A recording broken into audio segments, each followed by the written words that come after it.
ছোট হুজুর পীর কেবলা বলতেন, বাবারা গিলটির চমকে সোনা ভুলে গেলে, অর্থাৎ 2 নম্বরের চমক এত, মানুষ অরিজিনাল সোনাটাকেই ভুলে যাচ্ছে এই দুনিয়ার মায়া জালে জড়িয়ে। হে আমার যুবকেরা, হে আমার বোনেরা, বাপেরা, মায়েরা, আমরা আখিরাত ভুলে গেলাম। একবারও বললাম না যে আল্লাহ আপনার জন্য আমার সব কিছু কুরবান করব, সবই তো আপনি দিয়েছেন, আপনার জন্যই কুরবান করব, এই আশা, এই অঙ্গীকার আমি নিলাম। একবারও আমরা বলি না। অথচ দুনিয়ার কেউ একটু মাথায় হাত দিলে, কেউ একটু দুটো চাল আলু পেঁয়াজ দিলে, তার জন্য এই কম মারপিট করে, এ কম লড়াই করে, এ কম খুন করে, এ কম কেস দেয়, এ কম ঘর ভাঙে, এ কম চুরি করে। অথচ গত 2-3 দিন আগে তোমাদেরই ভাটপাড়াতে এক মানবরূপী পশু যখন বলল আল্লাহ নাকি বলেছে রেপ করাটা পাপ নয়, ওই বেঈমান জাহান্নামের কুকুরটার বিরুদ্ধে আজ বাংলা জুড়ে কোন আন্দোলন দেখা যাচ্ছে না। বড় লজ্জা লাগছে মুসলমানদের উপরে যে আমরা কত নিকৃষ্ট হয়ে গেলাম, কত খারাপ হয়ে গেলাম, যে আমার আল্লাহর বিরুদ্ধে এত বড় ইলজাম লাগালো। ওই জাহান্নামের কুকুরটার বিরুদ্ধে আমাদেরকে রাস্তা ব্লক করে বসে থাকা দরকার আছে না? না, ওই আজ আন্দোলন তো, আজ আন্দোলন তো। আমরা বলি আল্লাহ তোমায় ভালোবাসি, আমরা কি আল্লাহর? তাহলে আল্লাহ আমাদের সাহায্য করবে কেন? খাজা গরিবের নওয়াজ ছিল আল্লাহর। এক মঈনুদ্দিন আজমিরিকে কত রকম ভাবে চেষ্টা করেছিল, তারাবার মিটাবার পেরেছিল? একটু আওয়াজ দেবেন, পেরেছিল? জাদুকর নিয়ে এসছে, জাদুকর জয়পাল, জাদুকর জয়পালকে নিয়ে এসেছে। আর এক বিপদ করছে, এক্ষুনি লোক খেপে যাবে। ও লোক দেখতে হবে না আমাকে, ও তো উচিত ছিল ওই ধাপ থেকে দিবা, এত লেটে বোঝে কেন কি জানি, আমি ওই করি। তাহলে শুনছেন, ওয়াজের বীজখানে কাটলে না ওয়াজের মুডও নষ্ট হয় আর লাইনটাও নষ্ট হয়ে যায়। জাদুকর জয়পালকে নিয়ে এসেছে খাজা গরিবের নওয়াজকে হারাবে বলে। জাদুকর জয়পাল আগুনের বান মারছে, আগুনের গোলা ছুটছে। গরিবে নওয়াজ তার 39 জন খাদেমকে একটা গোল রেখা দিয়ে বললেন এর ভেতর থেকে বাইরে বেরোবে না। যত আগুনের গোলা আসে সব ওই রেখার কাছে এসে ফিনিশ হয়ে যায়। গরিবে নওয়াজ ও তার সাথীদের উপরে আক্রমণ করতে পারছে না। গরিবে নওয়াজ যে জায়গায় বসেছিল, রাজার উট ওই জায়গায় বসতো বলে অনেক জায়গা ফাঁকা থাকার পরও গরিবে নওয়াজকে সে জায়গা থেকে যখন তুলে দিল, উটও বসে রয়ে গেল, ও জায়গা থেকে উঠলো না। গরিবে নওয়াজকে হাজার দিক দিয়ে ক্ষতি করার চেষ্টা করেছিল না করেনি? পেরেছে। এক মঈনুদ্দিন আজমিরিকে কিছু করতে পারেনি। আর আজকে এত মঈনুদ্দিন, এত মুসলমান রোজ মিডিয়া খোলো, কোনো না কোনো জায়গায় হয় মব লিঞ্চিং, নাই গোরক্ষা বাহিনী, নাই লাভ জিহাদ, নাই রোহিঙ্গা, কিছু না কিছু অ্যাটাক দিয়ে মুসলমানকে হত্যা খুন করা হচ্ছে। হ্যাঁ কি না? আমার কথা বলুন, সত্য বলছি না মিথ্যা বলছি? কারণ কি? কারণ আমরা আল্লাহ নয়। আমরা মুখে বলছি আল্লাহকে ভালোবাসি, কিন্তু আল্লাহর জন্য হাকিকতে কাজ করি না। আপনারা সোশ্যাল মিডিয়া দেখেন কি জানি না, এই বাংলাতে কোনো একজন মহিলাকে বলেছে অমুকের স্বামী নাই। কোনো একজন মহিলাকে বলেছে অমুকের স্বামী নাই, কিন্তু স্বামী কথাটা না বলে আঞ্চলিক ভাষায় বলেছে। ইংলিশে হাজবেন্ড বলা হয়, আমরা স্বামী বলি, কথা বুঝে আসছে। আঞ্চলিক ভাষায় কি বলে? একটা গ্রাম্য ভাষা, এটা কি বলে? তো কি বলে ওটা আমি আর বলছি না, কথাটা ভুল নয়, কিন্তু শুনতে একটু খারাপ লাগে। এক এক জায়গার বুলি আর এক জায়গার গাল মতো লাগে, কিন্তু কথা। ওই মুসলিম মহিলার নামে এক নামদারি মুনাফিক মুসলমান কেস করলো, পুলিশ এসে তুলে নিয়ে গেল। কেন? বলছে আমার ভালোবাসার ওপরে এই কথা বলেছে, তাই আমি কেস করেছি। আজকে ভেবে দেখুন তো, এত বড় কথা বললো আল্লাহর সম্বন্ধে, এর বিরুদ্ধে কি কেস করবে? আমি কি বলছি বুঝছেন? তাহলে ভাবু, আমরা চারিদিকে ঘিরে ফেলেছে, একদিকে প্রকাশ্য ইসলামের দুশমনেরা, আর একদিকে আমাদের মধ্যে থাকা ছদ্মবেশী মুনাফিক মুসলমানেরা। তারা আমাদের মসজিদে দাঁড়ায়, তারা আমাদের ঈদগাহেও যায়, তারা আমাদেরকে সালাম ও কালাম করে, কিন্তু তারা গোপনে গোপনে যখন একা একা ওই ঠান্ডা ঘরেতে ইসলামের দুশমনদের সঙ্গে মেশে, তখন তারা বলতে লাগে চিন্তার কোনো কারণ নেই, মুসলমানকে আমরা কবজা করে রেখেছি, মুসলমানকে দমিয়ে রেখেছি, আপনারা শুধু আমাদের পিছনে অর্থ আর অস্ত্র দিয়ে যান, আমরা সব ব্যবস্থা করে দেব। এ যুবকেরা, তরুণীরা, বাপেরা, এটা নতুন নয়, যুগে যুগে ছিল। তাই বলে দিয়ে যায় হযরত আবু বকর সিদ্দিক রাদিয়াল্লাহু তাআলা, এমন সময় তিনার সামনে এক গায়ের ইসলাম আমার আল্লাহ পাককে গালি দিয়েছে, আমার আল্লাহর উপর ছোট বড় কথা বলেছে। হযরত আবু বকর সিদ্দিক তার গালে এক টেনে চর মেরে দিয়েছে। এই যখনই মেরে দিয়েছে, এই বিচারটা আমার নবী পাকের কাছে এসেছে। আমার নবী পাকের কাছে ওই গায়ের ইসলাম মানব নবী পশুটা যে আমার আল্লাহকে গাল দিয়েছিল, সে বিচার দিতে এসেছে। আল্লাহ নবীর কাছে বিচার দিয়ে বলতে লেগেছে, এ মুহাম্মদুর রাসূলুল্লাহ সাল্লাল্লাহু আলাইহি ওয়াসাল্লাম, এই আবু বকর আমাকে মেরেছে। হযরত আবু বকরকে আল্লাহ নবী জিজ্ঞাসা করলে, এ আবু বকর আপনি কেন মেরেছে? ওই সময় আবু বকর সিদ্দিক বললে, ইয়া রাসূলুল্লাহ, হাবিবাল্লাহ, এ জালিম আমার আল্লাহকে গাল দিয়েছে, আমি তার বিষয়ে কিছু বলি না, ও আমার আল্লাহকে গাল দিয়েছে। এ আমার আল্লাহকে গাল দেওয়ার জন্য আমি একে একটা চর মেরেছি। ওই জালিম ইহুদি বলছে, গায়ের মুসলিম বলছে, আমি গাল দিইনি। সে কি বলছে? আমি গাল? তখন তো সোশ্যাল মিডিয়া ছিল না যে ফটো তোলা থাকবে। গাল দিইনি, তৃতীয় কেউ ছিল না সেখানে। হযরত আবু বকর বলছে, না হুজুর গাল দিয়েছে। আর ওই বেঈমান কি বলছে? জালিম বলছে, না দিইনি।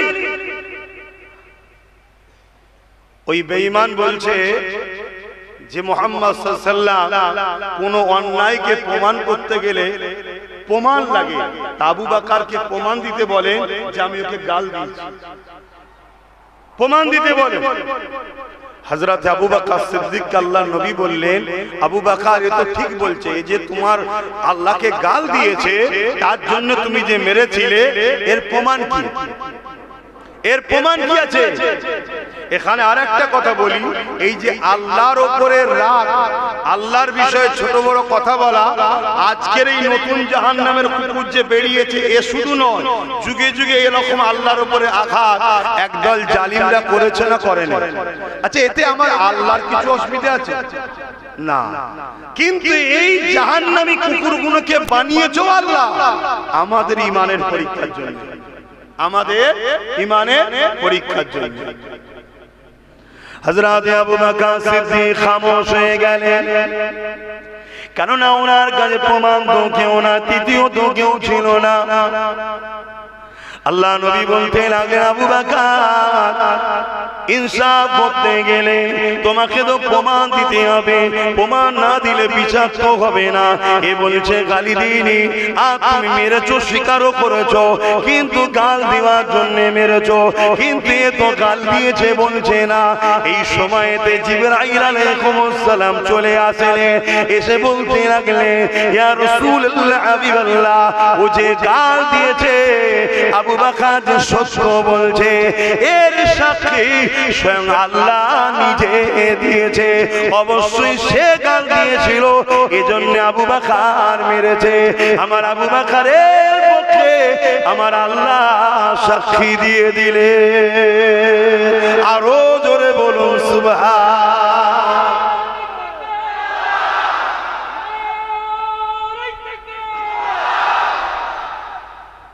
কিন্তু আজ আমাদের চোখের সামনে আমাদের বাংলায় আমরা মুসলমান বলি, আমাদের সরকার রয়েছে, বলি না বলি, এই মুসলমান বলে না বলে না, সেখানে আমার আল্লাহ দিয়ে এত বড় একটা নোংরা কথা, মিথ্যা কথা, একটা পৃথিবীর বিখ্যাত ধর্মের উপরে আঘাত দিচ্ছে, কোন বিচার হবে মনে হয়? কথা বলছেন না কেন? আর যদি বিচার না হয় আল্লাহর পক্ষ থেকে বিচার তো হবে, ওই বিচারটা থেকে আমরা কি রেহাই পাবো মনে হয়? শুধরে যাও, এখনো সময় আছে, এখনো সময় আছে। এর ধরে ওর ধরে তার ধরে খুললে হবে না, পাওয়ার নিজের হাতে করো। জুলুম কেউ করবে, বিচার নিজেই করে দাও। কথা মাথায় ঢুকছে না? ঢোকে না? এজন্য পাওয়ার দরকার। বড় দুঃখ, বারবার ইসলাম বা আমরা কখনো কোন ধর্মের বিষয়ে, কোন ব্যক্তি পার্সোনাল বিষয়ে, কোন ধর্মগুরুর বিষয়ে আমরা কখনো কোনো আঘাত দিয়ে কথা বলি না। কিন্তু বারবার কখনো 3 তালাক নিয়ে, কখনো বোরখা নিয়ে, কখনো আমার রসুলের ছবি নিয়ে, কখনো আবার আই লাভ মোহাম্মদ রসুল লিখা নিয়ে বারবার আমার দেশে তো এই ফিতনা হচ্ছে না হয়নি। এর জন্য দোষী যদি কাউকে করতে হয়, আমায় যদি প্রশ্ন করেন, নাম্বার 1 দোষী আমরা নিজেরা। আমরা নিজেরা, আমরা সর্বসময় নিজের বাচ্চার পাত থেকে কেড়ে নিয়ে অপরের পেটকে সবসময় ভরিয়েছি আমরা। এজন্য আজকে আমাদের এই দুর্দশা হচ্ছে। তবে এখনো সময় আছে, পরিবর্তন হয়ে যান, নচেত আল্লাহ পাক ছাড় দিয়েছে, ছেড়ে দেয়নি মার যখন আসবে। এ যুবকেরা, তরুণেরা, বাপেরা, আল্লাহ পাক যখন ধরবে তখন আর বাঁচাবার কেউ থাকবে না। বারবার বারবার ইসলামের উপরে আঘাত হয়। হ্যাঁ, আঘাত দিবার পিছনে কারণ রয়েছে। কেন ইসলামকে তারা ভয় করে? কেন ভয় করে? ইসলাম ইনসাফের না, তারা ইনসাফের বিরুদ্ধে। ইসলাম মানবতার না, তারা মানবতার বিরুদ্ধে। ইসলাম খোদার্থ মানুষের না, খানা খাবার না, তারা খোদার্থ মানুষ বানাতে চেষ্টা করছে। ইসলাম অসহায়কে সাহায্য করার না, তারা অসহায়কে লুটতে চাইছে। ইসলাম জাস্টিস ইনসাফের না, তারা ইনসাফ মিটিয়ে দিয়ে জুলুমের সাম্রাজ্য তৈরি করছে। তারা ইতিহাস দেখেছে, যুগে যুগে যুগে ইসলামের কাছে জালিমরা পরাজিত হয়েছে, ইসলামের কাছে মানবরূপী পশুরা পরাজিত হয়েছে, ইসলামের কাছে অন্যায় মিটে গেছে, ইসলামের কাছে অন্ধকার মিটে গেছে, ইসলামের কাছে নারীদের উপরে জুলুম যারা করেছে তারা মিটে গেছে। তাই আতঙ্কে রয়েছে ইসলামকে কিভাবে মিটানো যায়। ইসলাম যদি মিটাতে না পারি, আমরা যে মানুষের খোদা হতে চাইছি এই খোদাইত্বটা হতে পারবো না। কেননা ইসলাম শিক্ষা দিয়েছে মানুষ কখনো মানুষের প্রভু হবে না। তাই ইসলামকে তারা মিটাবার জন্য টার্গেট করছে। এই টার্গেটে তারা বারে বারে বারে ইসলামের উপর আঘাত দিয়ে কথা বলে দেখে যে কতগুলো মুসলমানের মধ্যে এখনো ঈমানদার আছে, কতগুলো মুসলমান সুরাতে ভেতরে ভেতরে বেঈমান হয়ে গেছে। এগুলোকে তারা পরীক্ষা করে করে দেখে। এই যে আমরা ফ্রিতে খাওয়াচ্ছি, এই যে আমরা ফ্রিতে দিচ্ছি, এই যে হারাম অর্থদেরকে খাওয়াচ্ছি, এটাই হলো ইবলিসের কাজ। আর রহমানের দলে নবীর ওয়ারিস আলেম উলামারা চায় যুগে যুগে আপনাদের ঘরে ইবলিসের হাত থেকে বাঁচিয়ে রহমানের দলে নিয়ে এসে আল্লাহর জান্নাতের ঘর, জান্নাতে থাকার চেষ্টা করা। তাই যুগে যুগে ইবলিসের উত্তরসূরিরা রহমানের দলের উলামাদের উপরে জুলুমও করেছে। শুনছেন? আজও হবে না, হবে না। এবারে আপনাকে ঠিক করতে হবে রহমানের দল কোনটা আর ইবলিসের দল কোনটা, ওটা তো আপনাকে ঠিক করতে হবে। ভাইয়েরা আমার, আজও পৃথিবী জুড়ে চক্রান্ত চলছে। এই ফিতনা আজ নতুন নয়। আমার কিন্তু খুবই অসুবিধা হচ্ছে ভাই। একটা এতদিন পরে এলাম, একটা লাইট মাইক বলা নেই, দুদিক থেকে দুটো হ্যালোজেন মেরে এটা বন্ধ করে দিলি তো মিটে যায়, এক্ষুনি পরিষ্কার হয়ে যাবে সব। কি সমস্যা! আমি এই দিকে খেয়াল করবো না, ওই দিকে ওয়াজ করবো। এমনি আমার ওয়াজকে এখন চিরুনি তল্লাশি চলছে। কথা বুঝছেন না? তাহলে তো আবার এতে টানবে।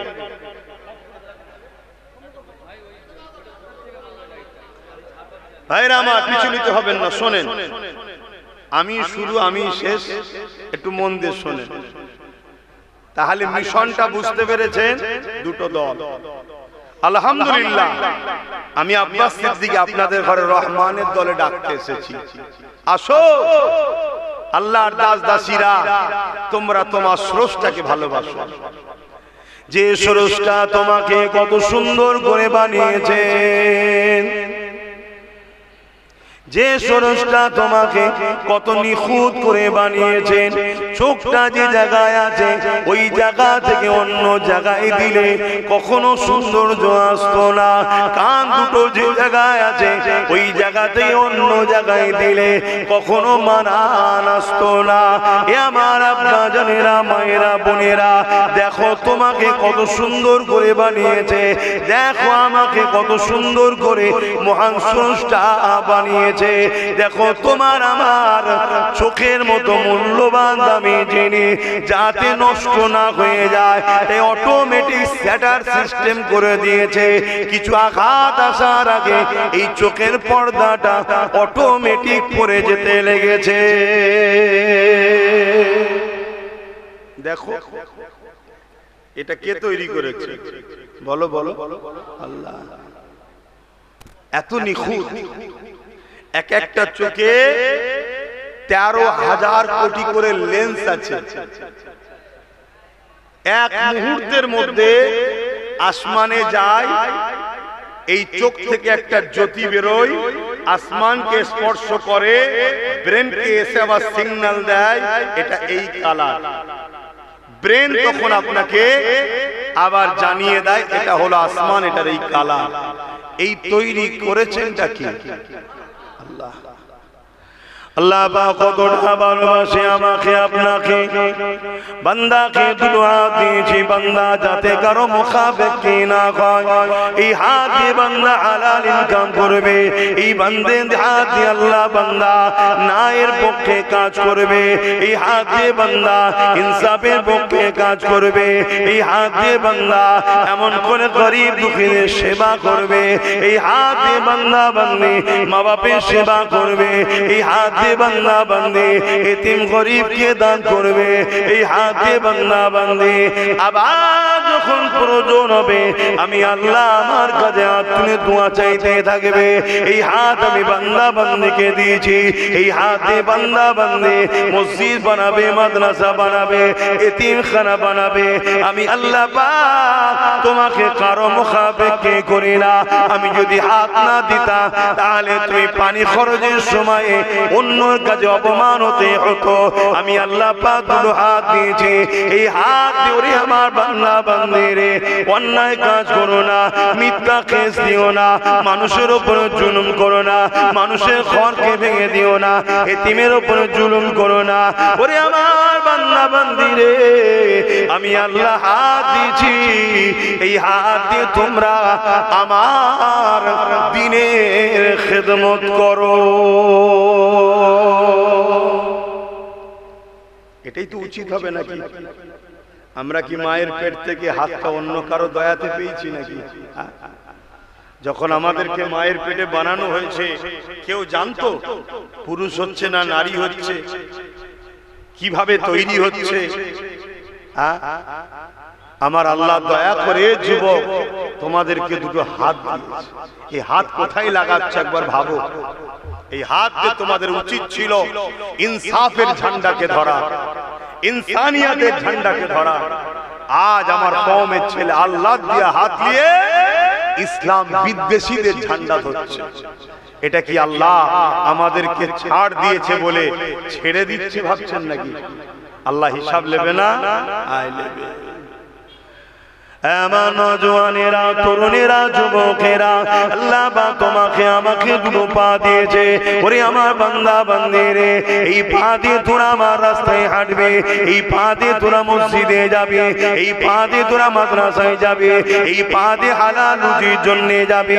আল্লাহ নবী জানিয়ে দিলে কেউ যদি হালাল ইনকামের জন্য এই পা দিয়ে হেঁটে হেঁটে দূরে যায়, প্রতিটা কদমে কদমে কদমে আল্লাহ পাক 10টা করে নেকি দান করে থাকে। ইনকাম করবেন আপনি, আপনার পরিবার বাচ্চাদের নিয়ে আপনি খাবেন, কিন্তু হালাল ইনকামের জন্য আপনি যাবেন, ইনসাফের ইনকামের জন্য যাবে, আল্লাহ পাক আপনাকে নেকি দেবে।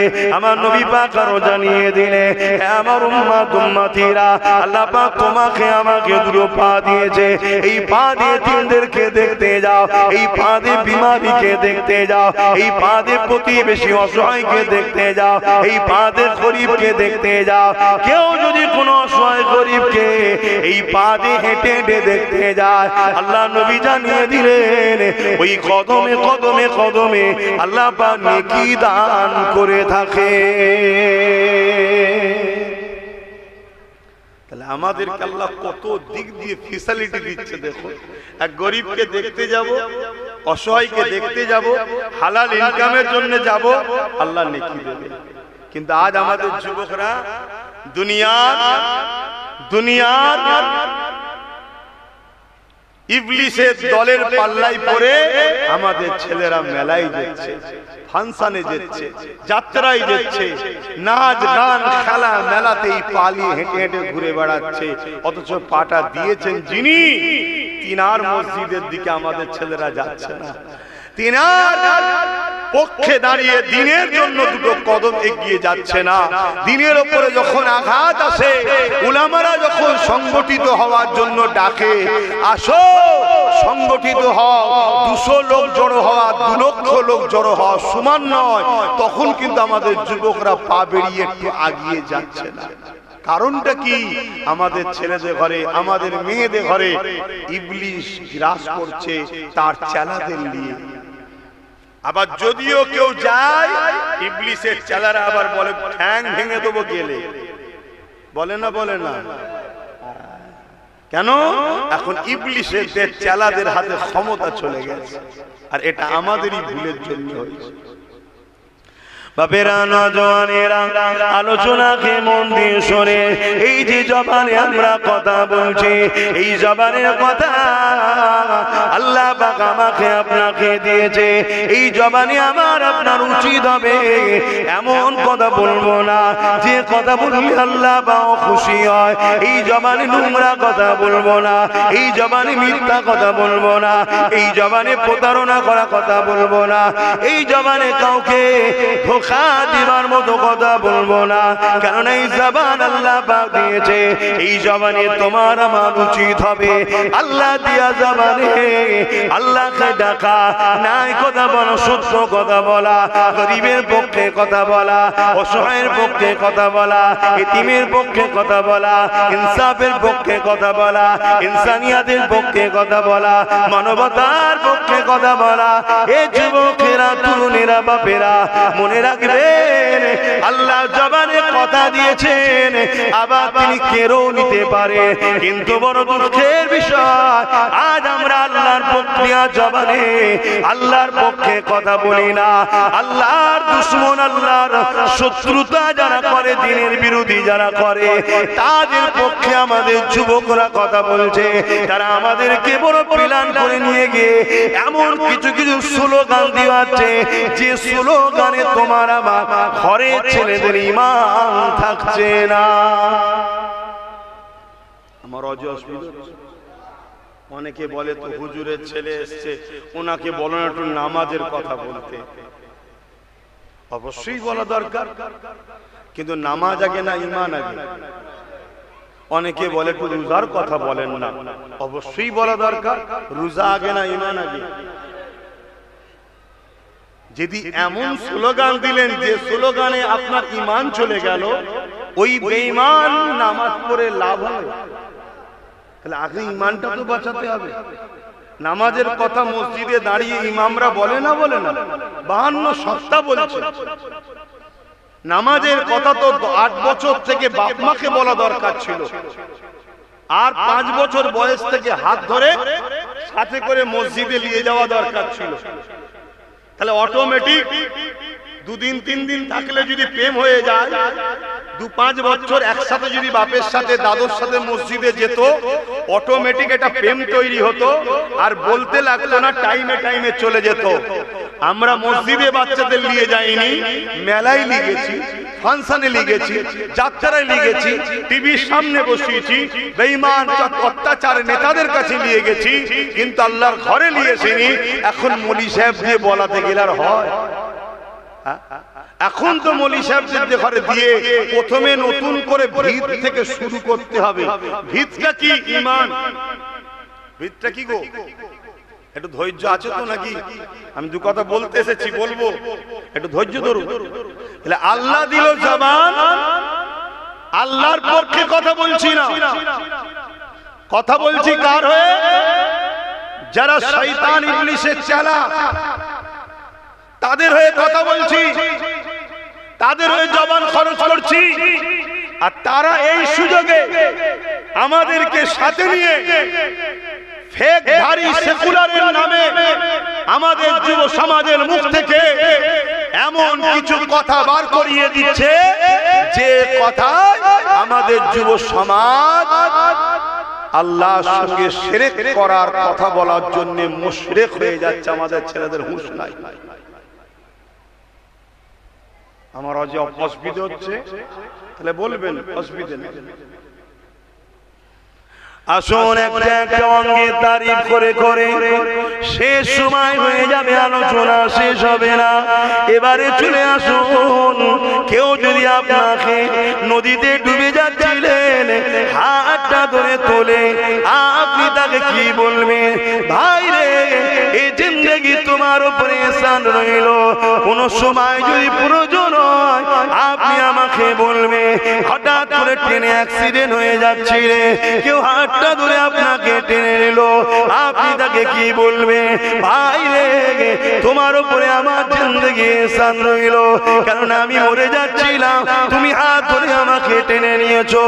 এ যুবকেরা, আজ দুনিয়া জমিনে ট্রেন থেকে হাত ধরে কেউ যদি তোমাকে বাঁচায়, মনে রাখবে যে হাত ধরে টেনেছে ওকে ওখানে আমার আল্লাহ পৌঁছেছে। তুমি নদী থেকে যে তোমাকে ডুবা তুললো, যে তুলেছে, সে ওখানে আল্লাহ তাকে পৌঁছেছে। বাঁচাবার মালিক অন্য কেউ নয়, আল্লাহ।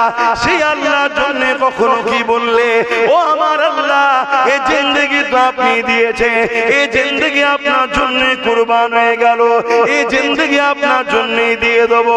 আমি দুনিয়ার সুখ শান্তি দেখবো না, আমার আরামায়েশ দেখবো না, আমার পছন্দ দেখবো না, আমি শুধুমাত্র আপনার জন্য থাকবো। আপনি যাতে রাজি, আমার আল্লাহ আমি তাতে রাজি। এই কথা কি কখনো বলেছে? অথচ আমার আল্লাহ দৈনিক তোমাকে আমাকে লক্ষ লক্ষ বার বাঁচাচ্ছে। খেয়াল করে দেখো, টানার পরে আর না ছাড়তে পারো মারা যাবে, আর ছাড়ার পরে টানতে না পারো তাও মারা যাবে। এই নিশ্চয় টানা কার্বন ডাইঅক্সাইড ছাড়া এই ক্ষমতা তোমাকে আমাকে কে দিচ্ছে? জোরে বলো, আরো জোরে বলে আল্লাহ। সেই আল্লাহর জন্য কখনো কিছু বলেছেন যে আল্লাহ, এই জিন্দেগি তো আপনার, বাঁচিয়ে তো রেখেছেন আপনি, কে টানলো? টানার ক্ষমতা কে দিল? বলুন, ছাড়ার ক্ষমতা কে দিয়েছে? আল্লাহ। আর যদি না টানতে পারি, না ছাড়তে পারি, বাপও বেশি গুণ রাখবে না, মাও বেশি গুণ রাখবে না, ছেলে মেয়েও বেশি গুণ রাখবে না, স্বামী স্ত্রী রাখবে না। কেন? তাড়াতাড়ি কবর দিয়ে পচে যাবে, গন্ধ হবে।